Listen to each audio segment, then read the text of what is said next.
Bismillahir-Rahmanir-Rahim. One question.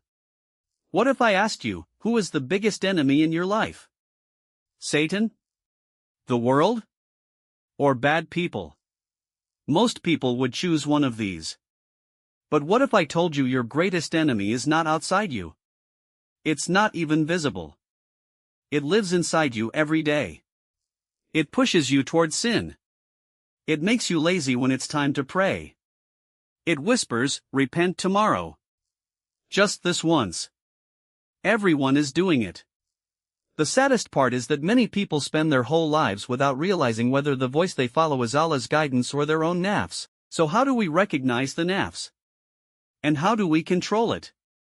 The first principle is simple. Whenever your nafs strongly desires something, stop and question it. Ask yourself, am I doing this to please Allah or just to satisfy my own desires? One of the biggest tricks of the nafs is that it always argues. It says, I need to eat. I need to sleep. I deserve this. Eating and sleeping are not wrong. The real question is your intention. If you eat for the sake of Allah, your intention becomes, I am eating so I have the strength to worship my Lord.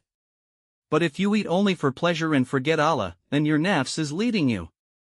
A true believer never eats what Allah has forbidden, and even with halal things, they avoid excess. They ask themselves, how did Prophet Muhammad eat? Then they try to follow his beautiful sunnah. This is not only about food. It is a principle for every part of life. The nafs is naturally attracted to what Allah dislikes. Sometimes it even turns something halal into something harmful by making us go to extremes. Take earning money as an example. Earning halal income is good.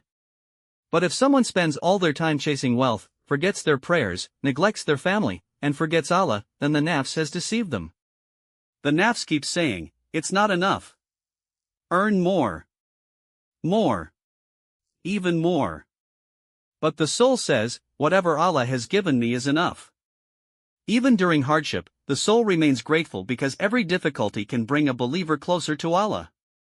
That is why fasting is so important in Islam. Fasting is not only about staying hungry or thirsty. It is about saying no to your nafs.